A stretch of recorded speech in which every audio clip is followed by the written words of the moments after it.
I'm recording. All right. It's very formal. We're all gonna get kicked out of PAX East.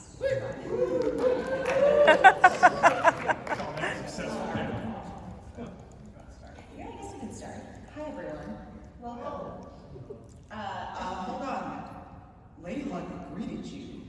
Where's your response? I said hello.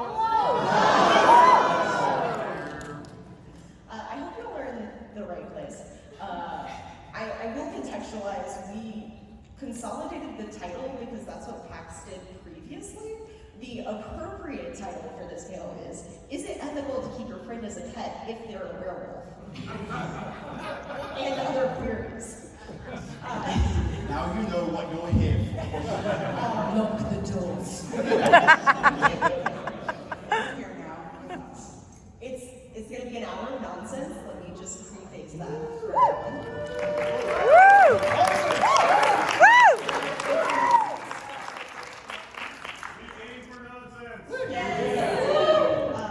So I'm going to have the panelists come through and introduce themselves. We're going to go through a list of silly questions and things, and then I will warn you all, we are not doing Q&A. We will fill an hour more than enough by ourselves, but we can always chat afterwards. And I guess actually, also this panel is not my fault. We're starting. Lies. This panel is 34% my fault. No, it's 99% your fault. Okay, I might accept like a part of that one. Just a little bit. So we're going to start at the end and work our way back with intros. So you're up. Hi, my name's Josh. I go by Norian. I'm a variety streamer and content creator. I go on Twitch and YouTube. I do a lot of old games as well as new games. I do Magic the Gathering content. I do very silly voice acting where I impersonate characters as done by Gilbert Gottfried. And I've also voice acted in a season of Dimension 20 and other such things.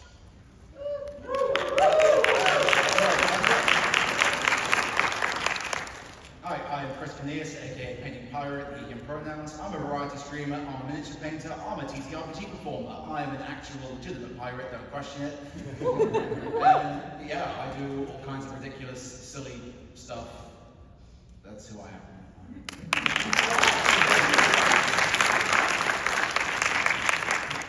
Hello people, my name is Samantha Bayer, aka Samantha Bayer. You can find me on Blue Sky and Twitch, that's it, Twitch and Twitter. No more screaming into the void, I can't handle it. I'm an actor, I'm probably best known for a small dating sim that you can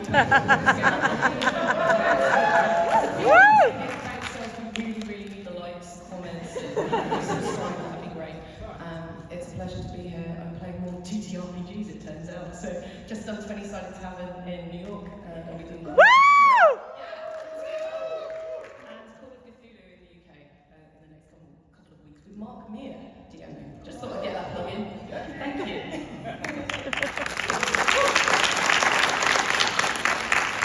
Hi, I'm Tara Hunter. I am a professional lurker and a sign language interpreter by trade. I also joust and do Highland games, and they invited me because I have the notebook.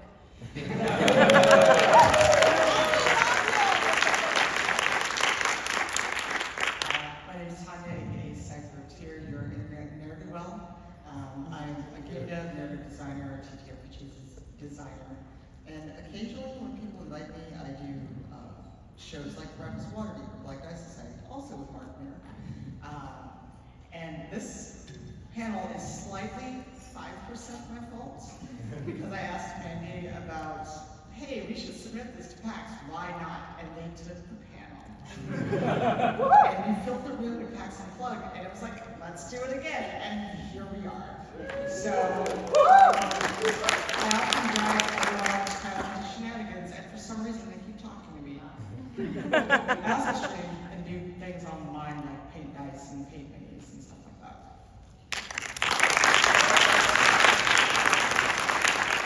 And I'm Mandy, I go by Lady Luck 34 on the internet.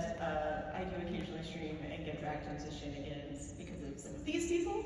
I will take a percentage of the fault for this panel because these are the types of questions that I ask in my stream to my friends and then expect answers.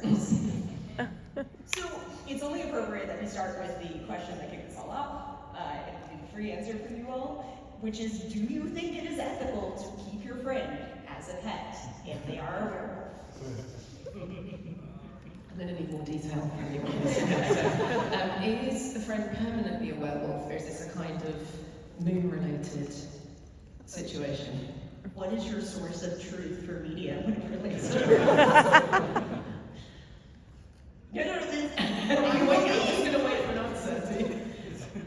Well, the question to that is, like, if you're saying if it's moon-related, implying that they're not permanently a werewolf, does that mean in human form they're no longer a werewolf? I don't know, you'd have to ask them how they feel. And that, I think, is the key part of the question. It is ethical as long as they consent. Right. Yeah. So, in the famous words of Descartes, I wear, therefore I wolf. So, outside of the moon situation, I believe you are still a werewolf, right? I'm pulling this out of my ass as I go, in case that isn't completely obvious. However, I think the question is just, are they a sub? If so, then yes. I think there's a lot of people in here that don't understand the term, if you want to explain it. I'm assuming 2 birds and 4 bees love each other very much. I have an issue with this analogy, which is you're implying that all pets are subs and that anyone who has ever owned a cat. I would respectfully like to amend my statement. I think so because, because this came up before, so during the time that they're a werewolf, it is tied to moon cycles. Let's assume they consent of like, I'm dangerous, please keep me as a pet while I am a werewolf. Do I now pay pet rent? And if they're not during the time they're not a werewolf, are they paying me rent? And am I getting danger pay? Because look, if they're a werewolf and I'm not a werewolf, and granted there's consent, you're gonna pay for damages to my apartment during those 3 or 4 foul days. Pet liability insurance? Yeah, I think for the situation, going back to your question, a werewolf is a werewolf whether they're in human form, wolf form, some form of anthropomorphic middle ground. Because if we're going back in like history, most of the time we're talking about werewolves, we're actually talking about people who fully transform into a wolf creature, rather than the anthropomorphic version that we know, which only came about in 1935.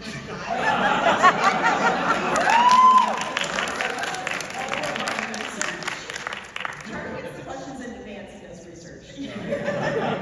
But when we're talking about having a pet, then you have to have some form of agreement. Are they a pet only when they are physically a wolf?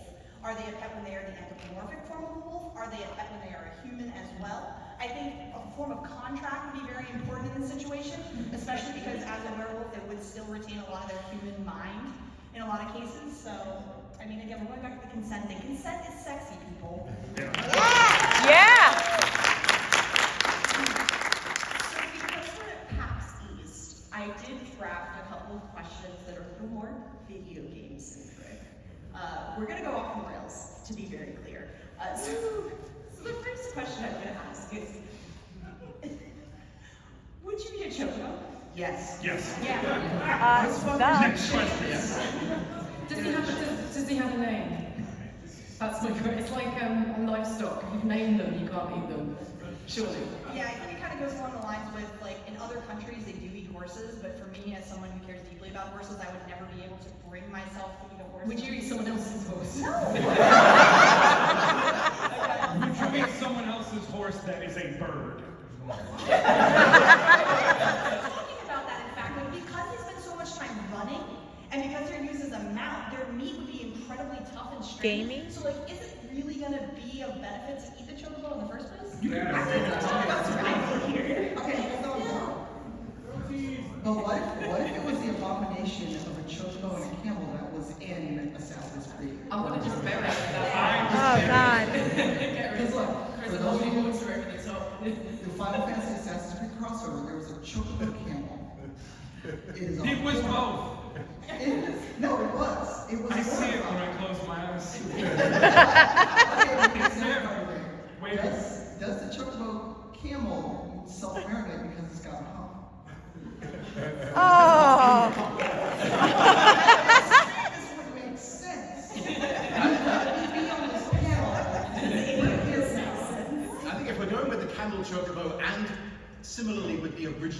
Final Fantasy III chocobo design, not only can you eat those chocobos, you are ethically obligated to eat those chocobos and remove them from existence. They are a crime against humanity. That's fair. Do you have to eat it while the chocobo theme is playing? You have to, We made a mistake in letting those two sit together.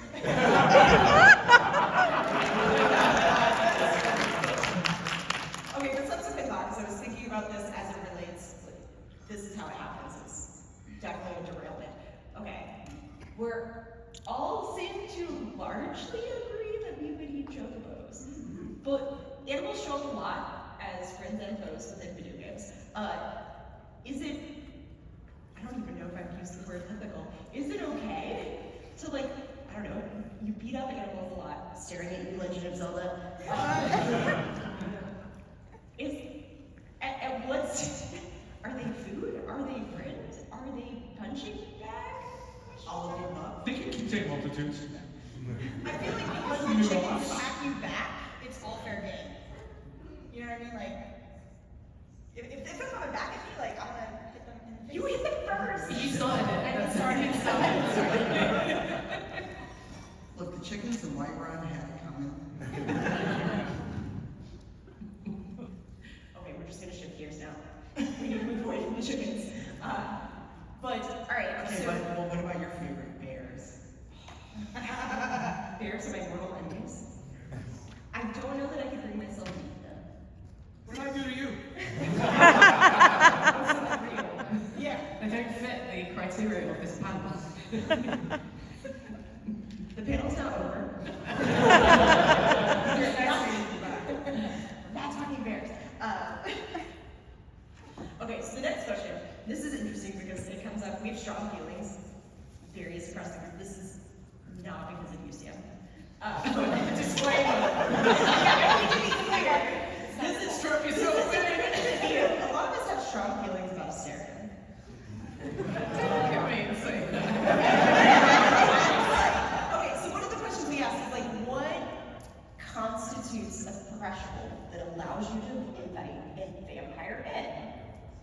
And when you think about like video games and fantasy and stuff, like where you're at or where you stay, it's like an inn, a camp, a tent.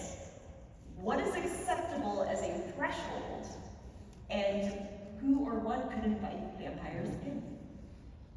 Also, I would absolutely always stay Astarian, I'm sorry.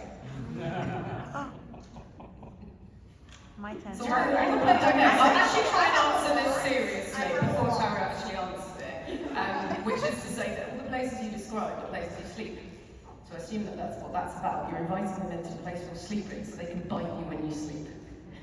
Are they mosquitoes? I think that's it. Yeah, that's what you're going with. That's the All threshold. mosquitoes are female that bite you, so. About mosquitoes. Yeah, no, mosquitoes, all. Yeah, yeah. Because that's how they make your eggs. All right, so It could be both. It doesn't mean it's not funny. So when two mosquitoes and an Astarian love each other, they're never letting this down. They're not going to let us do this panel again. So for me, can we also talk about whether it has to be immortal and like can ghosts invite a vampire in? Yeah, if I'm a ghost and I've lived in the house longer than the current residents, I should be able to invite vampires in. But you're not alive. You're It's no my longer house. And who's stopping you inviting them in? Okay. Is anyone stopping you? So according to most mythology, they do preface it with a mortal has to invite the vampire in. So do we classify a ghost as immortal? I feel like when they were a human, they would have been classified as immortal, but now that they've transcended and become a ghost, they're immortal. They and become invisible. immortal by accident. Yeah, by accident. Oops, all goes down. So I don't think it would qualify in a lot of the mythologies of vampires. I did a little bit of research on Vampire the Masquerade entry rules for flaws that have asterisks of not allowing vampires in. And one of them says, in areas with firm tradition of hospitality, the vampire must be invited in accordance to local standards. In less formal areas, the invitation must be dear and explicit. like letter. Or an email. Yeah, you can email me. It's fine. It's fine. You can come into my. So What about is it like text? come on in anytime? Does that mean that like the door is always open to us? So that's what's interesting is once you extend the invitation, it cannot be revoked. Ah. What? Yeah, so unless there is an ability to re-sanctify and cleanse the home or place that you're inviting them into, so you need like a priest. Or you're just like a house party for vampires. Don't invite the vampires in, guys. It's not So very funny story since you said sanctify. I tried this in Baldur's Gate. Throwing holy water on a historian does not work. I tried it. Okay, but what are Really? the rules of a fantasy game versus our perceived rules of reality? Are you saying? I need to come back to Tanya. She got the answer. He can see Wait, himself in wait. mirrors and he can walk in sunlight. He can't see himself in mirrors. And we can't. No. But he can walk in sunlight and he can cross Because water. of the tadpole. Tapple. Well, then it's tadpole rules, isn't it? There you go. I've called it. Get left behind. So, oh no, spoiler. By the way, we're talking about Baldur's Gate tomorrow. Spoiler, come to our panel.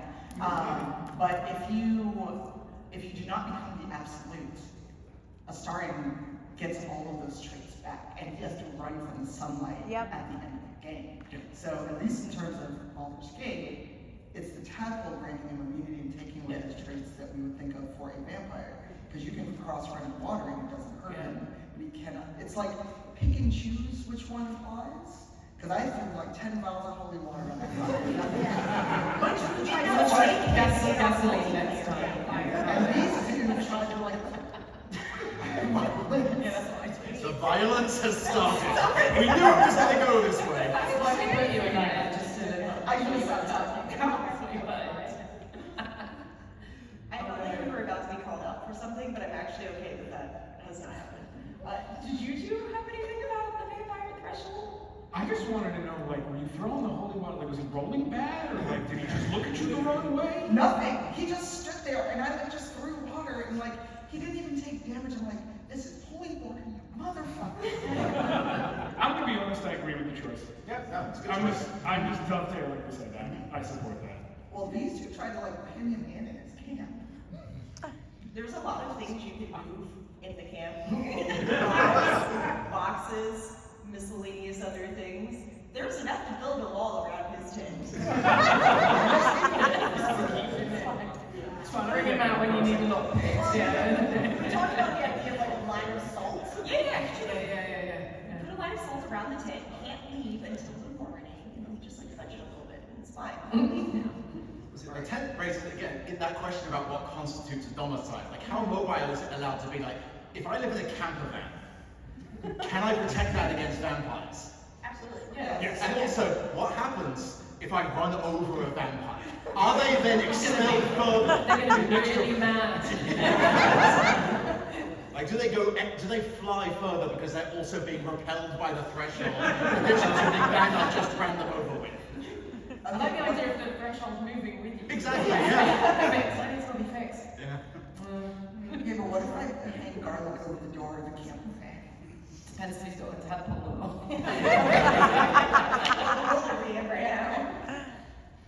But I mean, it is interesting, like talking about the idea of the threshold. It goes back to like the idea that vampires tend to fall under a lot of traits of OCD, especially in some of the earlier forms of mythology. So like they have to count grains of rice if you drop them on the floor, things like that. So the idea of not being invited into a space triggers their intense urge to then leave that space.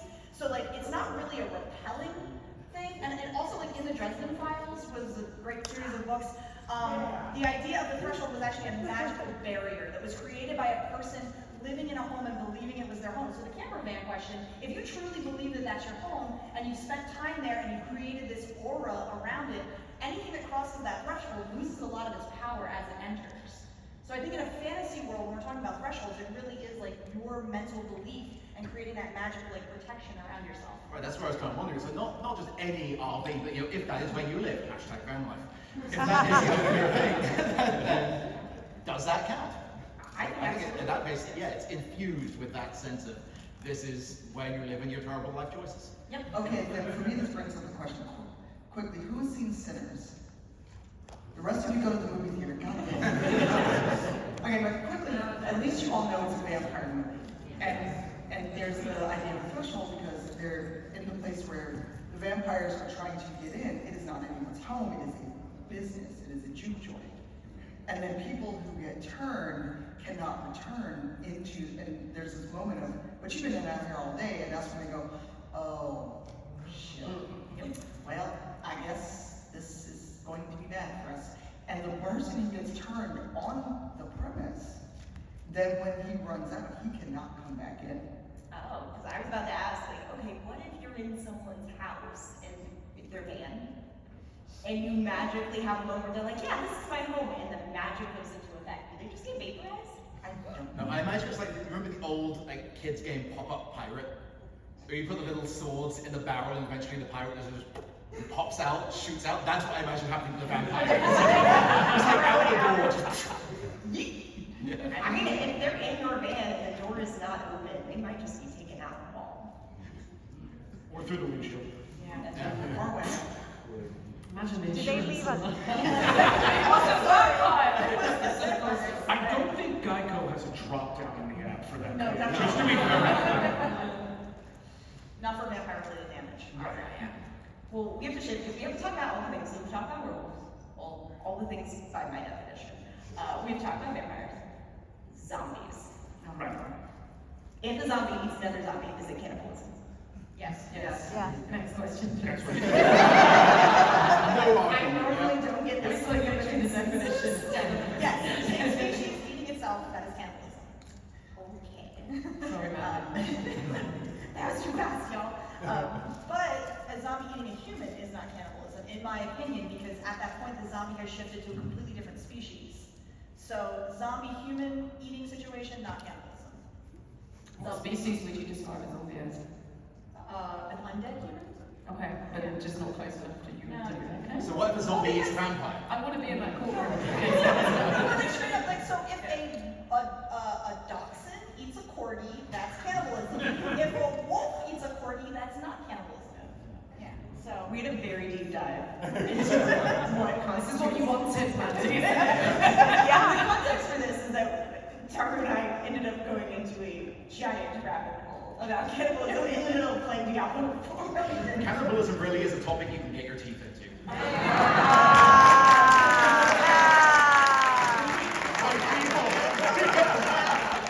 Okay, well, if a zombie is an undead human, do they get to keep any of the traits that they had as a human? So, like, if they had martial prowess, let's say.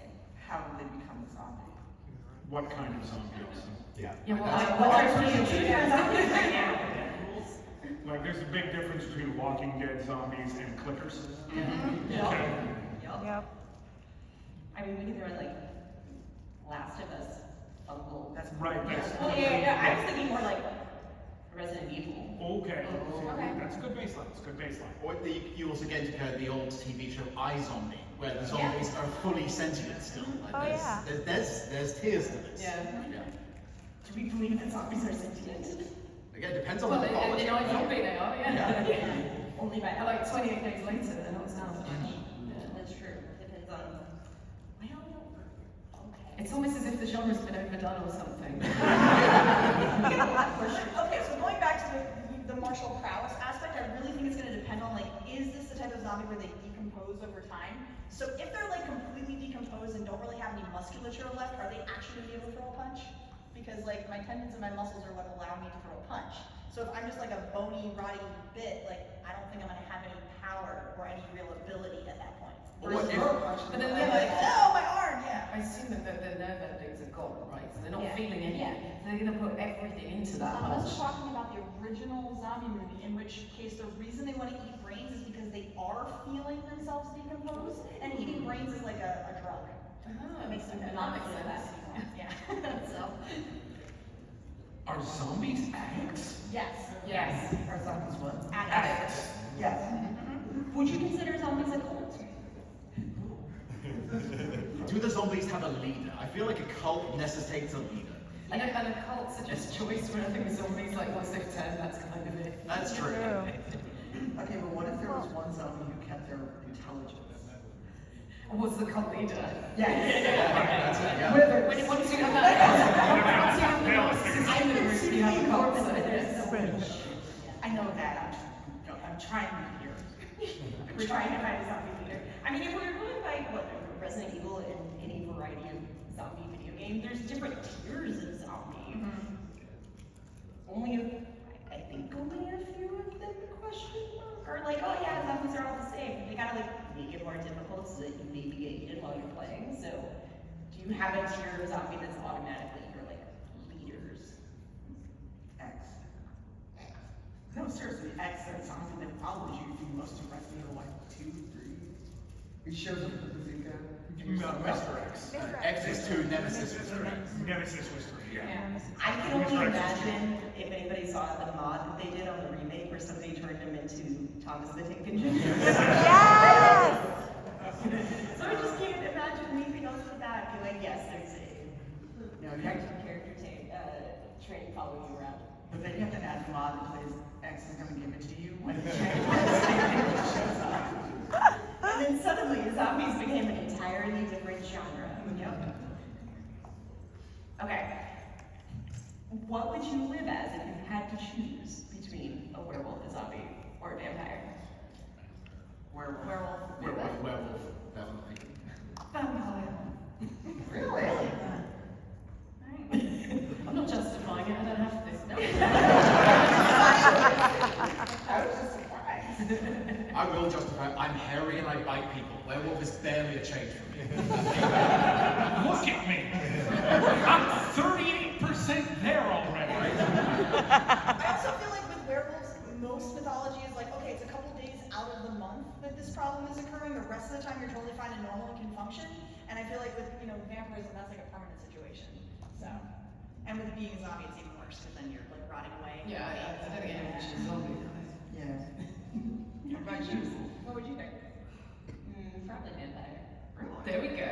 But then everyone is like hide inside all day and nobody's just go out. Yeah, I you mean, I can know. avoid people. That's actually part of my condition. I'm sorry, I'll die. Right? You happy with that? And then you can have like these really like bitter meetups with people who are way too old to be doing what they're doing and just plot horrible things together. I'm quite up for that. It's like a Twitch chat. Not wrong.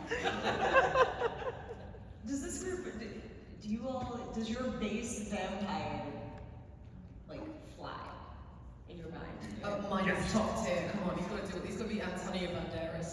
Yes! Does it turn into a bat? Oh, yeah, why? Yeah. And why not other creatures? Why not just be a You have to yell shapeshifter? bat in order to become a bat. Okay, does it be a bat or is it a, like, swarm of bats? Is it like... Again, if you're headmastered vampire, I believe you can be a swarm of bats, but you have to be the top guy. Okay, but like, when you come back to trying to be your regular, like, human vampire self, what happens if one of your little vampire bats got lost? You're missing a finger. Right, you're missing an equal amount of What happens when you just missing random body parts? What if you run into some regular bats?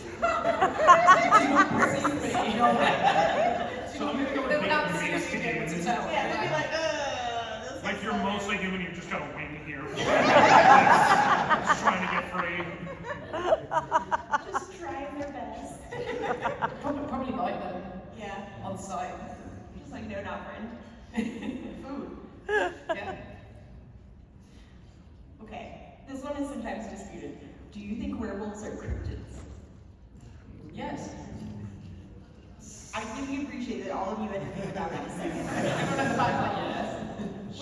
The idea of a cryptid is that it is not very often seen, right? And that there's usually only one or a few of them. And I feel like in most of the mythology that incorporates werewolves, there's not only like 1 or 2 or 3 werewolves. There's like a whole pack or a clan, or there's like an entire race of werewolves. So I think under that more like specific definition of cryptid, I don't know that they would fit. But like if there was one werewolf living in your town, and like every once in a while, like people saw them in the woods, then I think they would probably classify that as cryptid. I think the problem there is, so here, Brett, I'm gonna dig deep into this, right? I love it. Okay, so because we've already established with a werewolf, you're always a werewolf. Yeah. It's part of it's who you are. So like you see that person every day, day in, day out. So like Bigfoot is a cryptid because he's like always Bigfoot, but if 28 days out of the month he was Carl. We've never asked Bigfoot his name. You haven't. And that's why me and Carl are chilling. Carl? But it's cultural. But so like if it was like that, it's like, oh okay, yeah. What's going on? Oh, Carl, it's this time of the month. And then he just kept it going. Like I feel like it would lose some of the potency. I'm like, oh, so I would say no. As a result, I don't know. I'm gonna be on the no side of that vote. Does it count as a cryptid if you see it but don't recognize it as the creature it is? Using the Carl example, like he's still a cryptid because you don't acknowledge him as being Bigfoot when he's just being Carl. I don't think that invalidates his cryptidness. Cryptidity? Cryptidity. Let's go with that. That's more fun to say. We'll go with that. Did I just accidentally become a bigot and invalidate Carl's opinion? Going down my street. You are now a Bigfoot bigot, yes. I would like to apologize to the Bigfoot community. I will be better. I will do better. I guess it depends on what you consider the definition of cryptid, because I've read it as looking up, again, weird internet rabbit holes, as a creature that is believed in, but has not been proven. So like, if Carl exists, but you don't know that Carl is Bigfoot, but you believe in Bigfoot. Is this Santa Claus rules? Is Carl Santa Claus?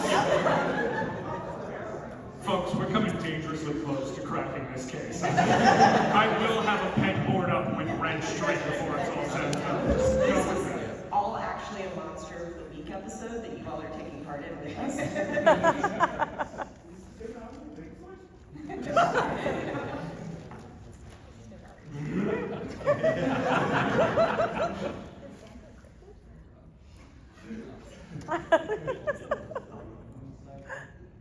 So I heard that from the audience. Yes, this does make Santa a cryptid.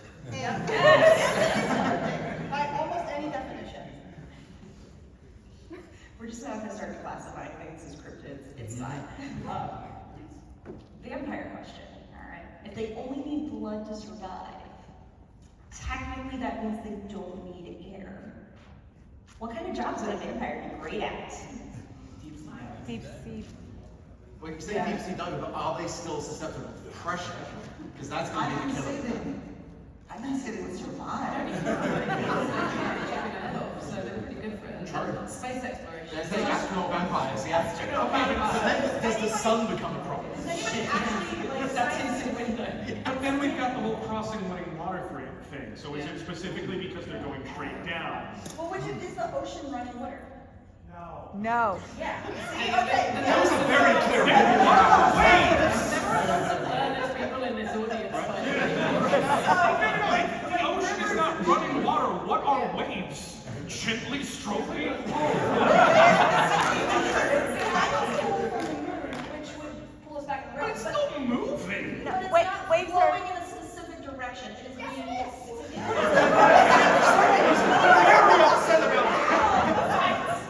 It's flowing in the direction and then it's just flowing in another direction. Because it's mind. It's okay. It can do that.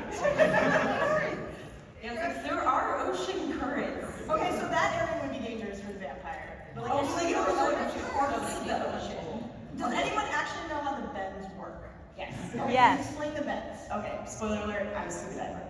Same. Yes. Yay.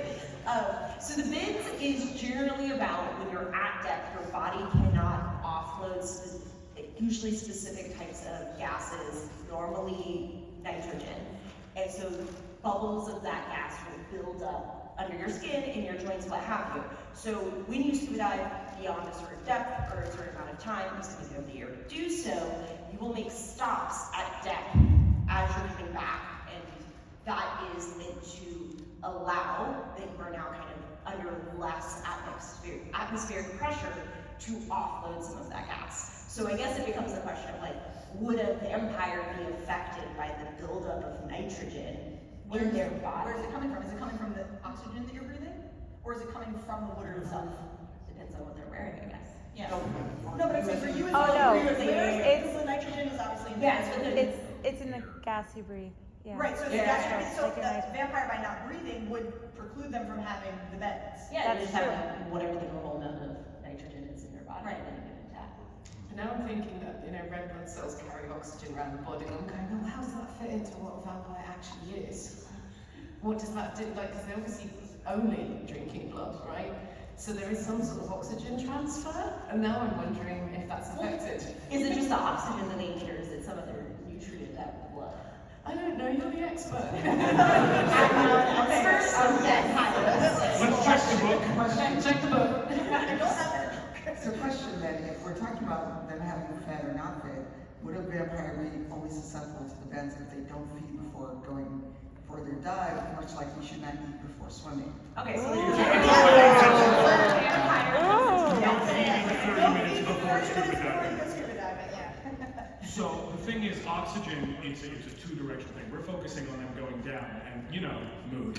However, this can also work as far as the vampires going up. So hear me out, Sherpa. Sherpa? Yeah, Sherpa, yeah. But again, the sun is no shade of this. Can they only be a Sherpa at night? It's nighttime. They're corporate at nighttime Sherpa. would a vampire, I guess, correct amount of SPF for here be a good astronaut then? I would say yeah. Yeah. Tinted windows, we agreed on. Tinted. We agreed on tinted windows.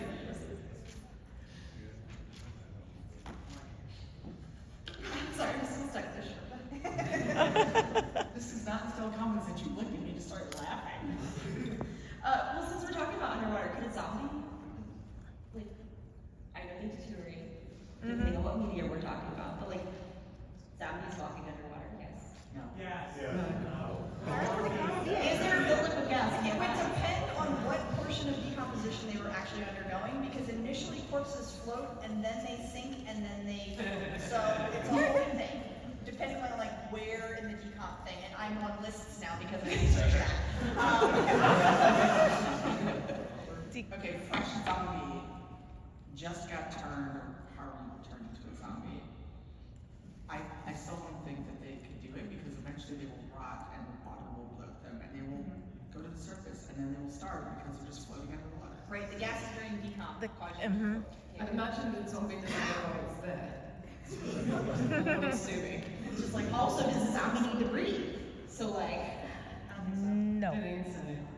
Okay, what if the zombie was someone who naturally didn't have an issue with being underwater, which therefore brings it to its only natural conclusion, zombie. the next question was gonna be like, what happens if a fish takes a bite out of the zombie? Does the fish become a zombie? Oh. Well, if a human takes the bite out of the zombie, does it become Do zombies have any nutritional value? I think that's no. What if a human takes a bite out of the fish that took a bite out of the zombie? Okay, is the fish infected? Does it get lower? And then, It's like E. if you coli? get cannibalism, what if a human takes a bite out of a human that took a bite out of a fish that took a bite out of a zombie? That at one point This is is the circle of life. hysteria. Yeah. Look what And you've it was done. The circle of life. Look what you've done. This is what you've done. You did this. Well, since we're talking about different, what would be the worst creature to be a zombie? Mosquito. Chihuahua. No, it was worst creature to be a zombie, not just worst creature. I'm just thinking of something that bites a lot. Unfed cat. Also fed cat. Yeah. Just cat. I don't know if y'all heard this, why is hedgehog? They go real fast. I don't know, that was the first animal that came to mind because they're spiny. I was gonna say orcas. They're kind of like causing their own trouble. But they have a very specific range where they're dangerous, right? So like you don't have land orcas. That we know of. Yes.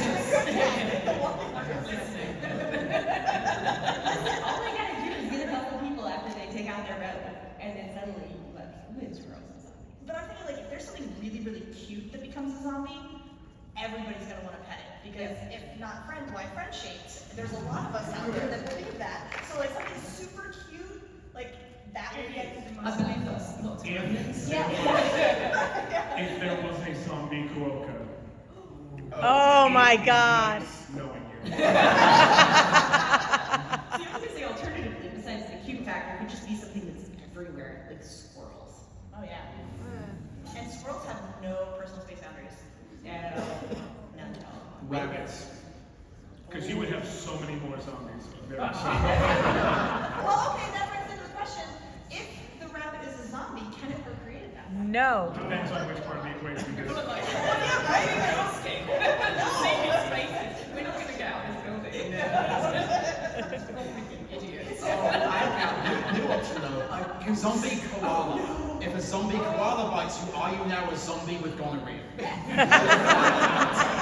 Yes.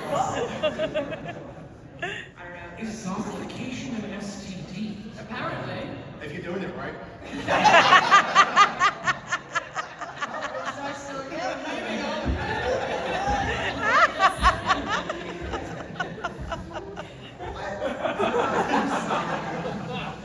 I need you in range of the camera. Not afraid now. It's fine. It's fine. It's fine. Okay, so we've established our opinions on zombies and cannibalism. Is there an ethical form of cannibalism? Yeah. I mean, someone's gone to prison because of that recently. Like the idea that you can have someone amputate a bit of you to be, don't look it up, Tanya. This is a common knowledge, but there's been a fetish thing for years where people want to be eaten, but it's illegal. So technically, you can't consent to it, which makes sense. Yeah, I shouldn't be surprised this panel wound up at Vor, and yet here we are. 20 minutes left and we're still at all. Yeah. We still got time. Okay, I'd say yes in very specific circumstances. If it's me and you, and one of us is already dying, and eating you is the only way I can survive, and you write a letter of consent somehow. That's the bit you got to prove in court. Yeah. That's the bit. Well, because you're dead, so you can't prove No, consent. this is when one of you, if your phone still has a charge, one of you writes it on the phone, the other one films the person writing the letter. I'm a writer, this can happen. So this is acting faked as well. Look, I've written a million words of fanfic, anything is possible. What if one of you's a notary? What, sorry? What if one of you's a notary? It would have to be the person being eaten being notary.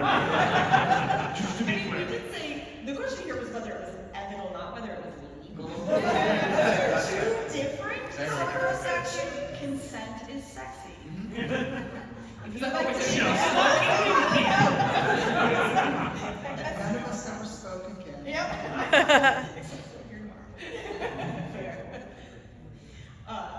Okay, this came up because, once again, we're going to blame Diablo. Is it a cult if you're just exploring things like cannibalism and not actually yet committing cannibalism? Are you doing this alone or with a group of people with a narcissistic leader? Which one is it, Mandy? Listen, Diablo is the game of cults. Yes. So, a lot of questions come up every time you run into a different cult in that game. I'm pretty sure you're just describing college.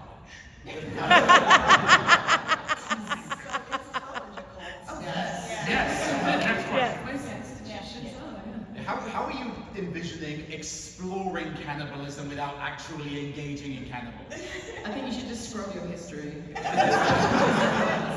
be fair, I'm also. I feel like there was a lot of in private tab going on here. Non-essential organs? It's so bad. I will say that there were additional slew of words associated with this, where it's like, does that make you curious? Or it's a cute reading. Canned by Curious is right there. Like, that's...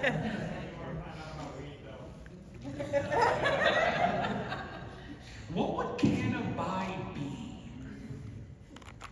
What is the It's multiple strains of weed. I'd like to amend my prior statement.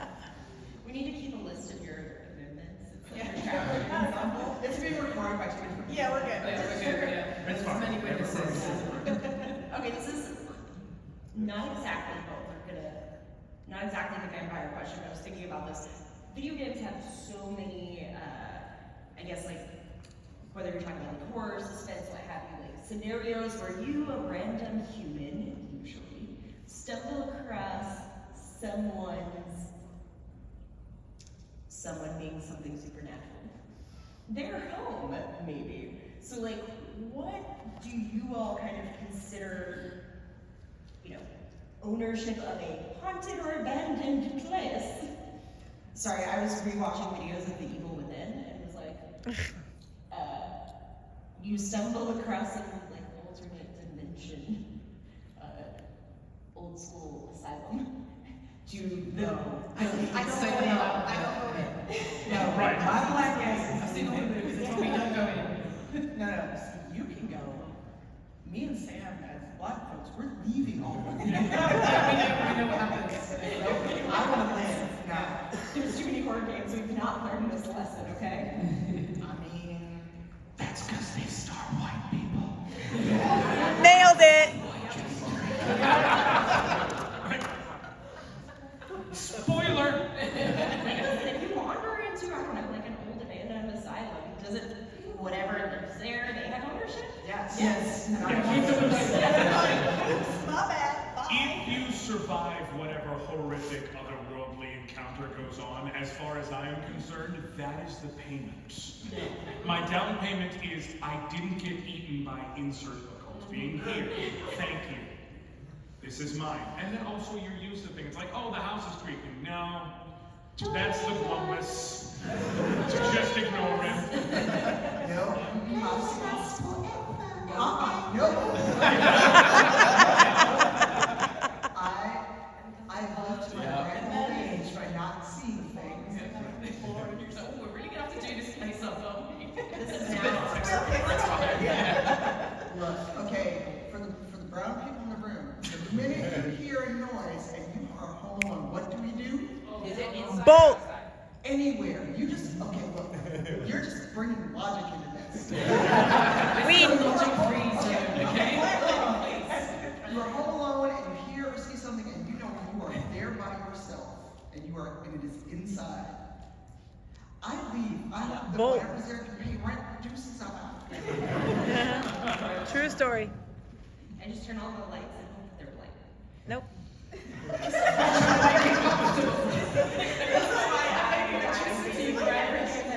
I'm an excellent provider. Here, look, I can pay the electric. Please don't kill me. Listen, Mandy, I'm not saying I'm worried about you. I would say they're going like completely off. But like if the smart check apocalypse ever happens, I'm just gonna be like, look, I submit I can do cute human things with my hands. And like that's where we're going, So with a ghost it's the same way. Look, all right, buddy, I submit to your power, whatever you want, Like See, you're a sign language interpreter. I am. So you could be the bridge. I could. In the medium. I just need an interpreter for, chimps and humans. It's fine. Josh, what are you gonna No, I was just going to say, Mindy, I'm not saying I'm worried about you, but I do just have to check real quick. On a scale of 0 to any number that isn't 0, how many times in your house have you heard, get out? You're like, I really hope the answer is 0. And if it's not, I would like to advise you, move. Now we roommates now. The deed is not worth it. No. So, I've seen the Richard Pryor special and he talks about that. And 2, I have seen things, I have seen ghosts, and if you don't believe me, I frankly don't give a fuck. But I've seen and experienced supernatural phenomenon. I know if I see something that used to live there before me, I'm out. besides being here, deuces, I have anywhere else to be that is not here. I mean, there's another aspect to this for me, which is I live alone in LA. If they're going to help me with the rent, they're welcome to stay. We can make an arrangement. I'm good with this. Roommates. Okay, for something a little more And like if they're dead, they're teammates. yes. Ah. applause for the puns has been dropping off as they First one always hits the hardest, right? That's why you gotta put like a sniper. And they're like, oh no, it's just you. Oh no, we thought you were making it up. We're just going through the catalogue. We're gonna do something a little more lighthearted. I also don't know what the purpose was for this question, but I wrote it down. I'm scared already. This will be a semi-normal question. Okay.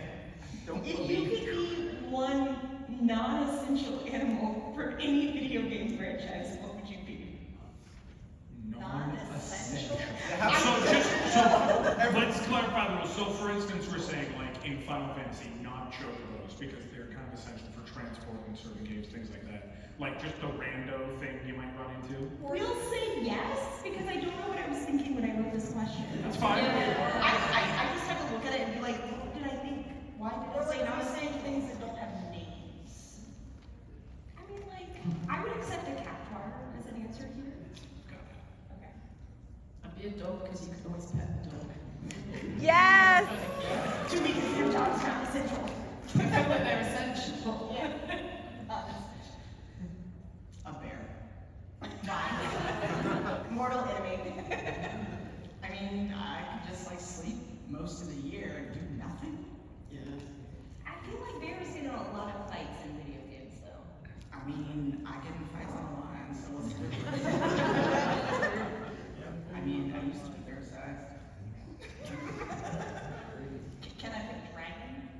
Sure. Okay. That's pretty essential in a Yeah. video game. Depends, I guess, on the video game situation. Like, I'm not the main boss. I'm just a dragon lurking in your lair. You know. You're just having the one that fun. flies past Yeah, the I background, just promising that at a and, later like, point that you're going to see it. But other times I'm also very lazy. And like, I just want to live in my lair and like have all my shiny things. Yes. And my friends that can come up and hang out and then. Are you Denver child? Yes. Except I have friends that come over.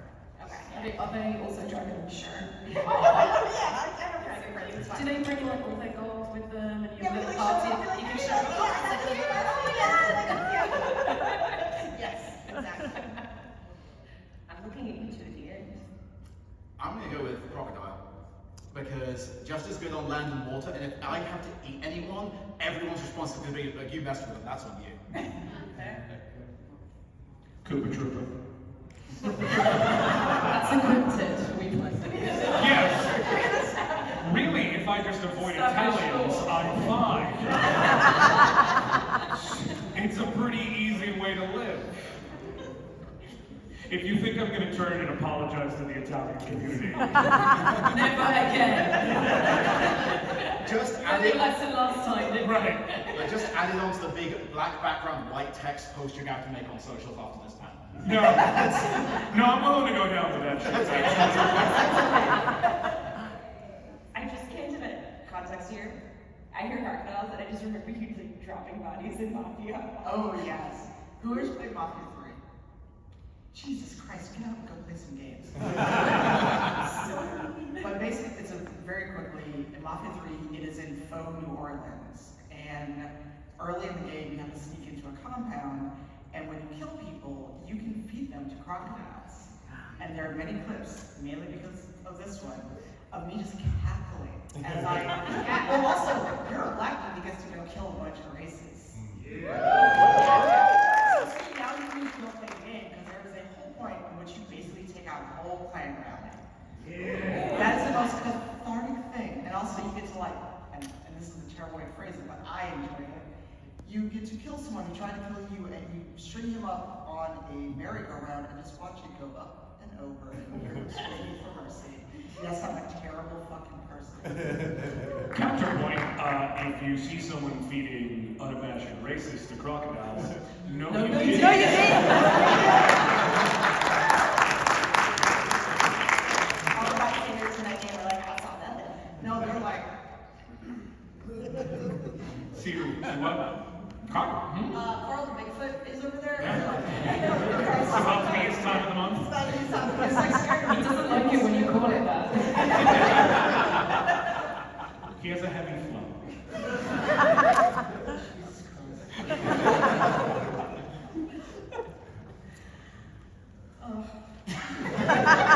Just like we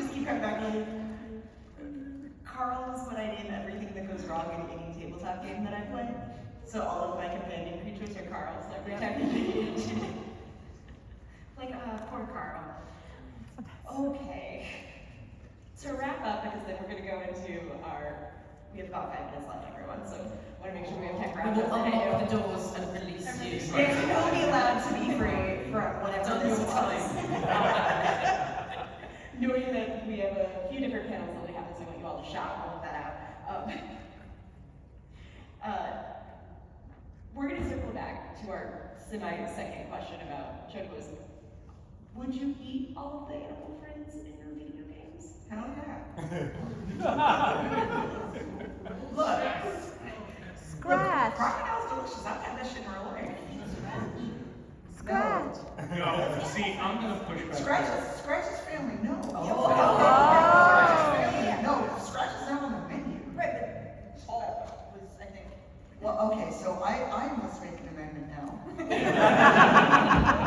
What is your line of animal friends? Okay, so once the animal friend has a name and they're part of the party, aka a song, because there's a choice I will never make you in. Come to our Dragon Age panel and you'll find out what I'm talking about. So basically, animal friends that have a name and are part of the party, no. If they're just a random ass animal that I find, because play Red Dead, you gotta kill every animal anyway. Owlbear? But look, if it's me or survival and subscriber game, look, chicken is food. Right. I'll eat a chocobo. I won't eat Coco. Fair. I grew up on a dairy farm, and you don't name the veal calves for a reason. Right, exactly. Would you eat an owlbear though? No. No, Ah. I don't know. because I also don't eat a regular bear. I'd rather not waste the force, I guess. They have trichinosis, folks. Don't ask why I know that. Just accept it and don't eat it. There's a lot of don't ask That's questions. real. I'm not making that up. That's No, real. yeah, you have to really cook bear meat, like well done all the way, sorry, yeah. It's over now. There. Sad. What am I answering? Am I eating pets? Again, I'm with you. If it's got a name and I have an emotional connection, probably not. What if somebody else named it, but you don't have the emotional connection? Yeah, I'll eat it. It's fine. That's actually all about the emotional and the guilt stuff. Your friend's like, oh, my pet's gone, that happened, nothing. No. It was delicious, what? No. Chris. What was the question? You and your animal friends. Definitely not, no. I've finally gotten around to playing through Elden Ring, and I'm making that game way harder on myself than it used to because I refuse to go and hunt the animals for the bits you need to make the arrows. Like, no, I'm not doing that. That's fair. That's fair. I should have a vegan option, shouldn't I? Vegan elder. Because I want to be vegan. And I just want you to know I really respect you on that. And I also will eat my animal friends, but I will eat his animal friends. Because they're not mine, so it's fine. All right, so we need to wrap up, so we're going to start here and work this way. Give everybody a quick reminder of who you are, and if there's anything else you're going to be doing this weekend at PAX East. As I said, my name's Josh. I go by Norian online. And yes, I have a panel each of the next 3 days. Tomorrow is actually my birthday. I turn 36. I'm doing a panel called Who's the Boss at 4:30 p.m. On Saturday at 4:30 p.m. we are doing one called Best Boys of Final Fantasy, which will be several hours after the Magic the Gathering Final Fantasy panel. And on Sunday at 1:30 p.m. we are doing a rerun of one we did at PAX West. Tanya and Sam will also be there, which is romance and intimacy in gaming, where we've been, where we are, where we hope to go.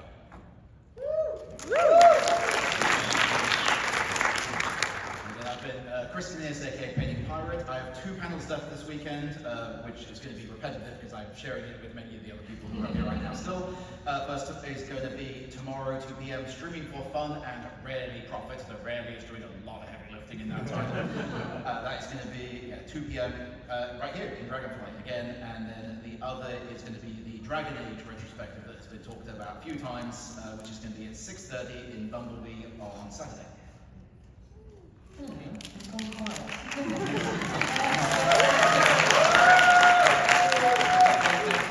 white man with a British accent is talking. We should write this down. We definitely do it in his panels. Like Josh said, we're doing romance and intimacy in games at the Condor Theatre at 1:30. I'll also be doing Devils, Tieflings and Feelings. That's a Baldur's Gate 3 panel. And you as well, yes, excellent. So if you're not sick of the sight of us, you will be. That's at the Bumblebee at 7:30 tomorrow.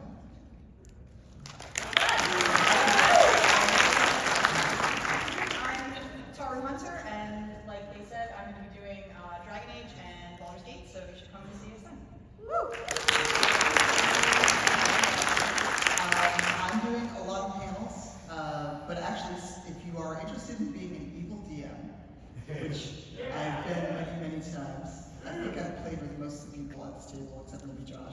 Actually, in this room, so take a break, come back, and we'll talk about that. Storyteller Squad is actually hosting that. And then all the other panels that everyone mentioned, and I'm doing another panel, Storyteller Squad, about LGBT romance in TTRPGs. And that is, I have too many panels. That is Saturday in Arachnid at 2 p.m. And then, you know, I'm just around the con, I'm doing a lot of panels. If anyone else is a Twitch streamer, I believe there's an event tomorrow night as well. And depending on what you're doing now, there's a Boston Twitch meetup after this panel. And then thanks everybody for coming.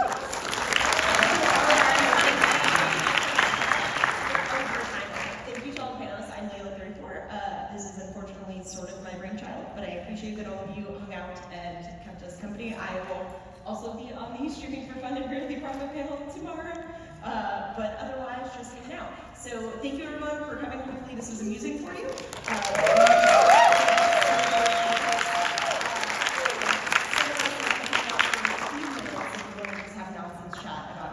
Nonsense questions. Enjoy the rest of PAX, everyone.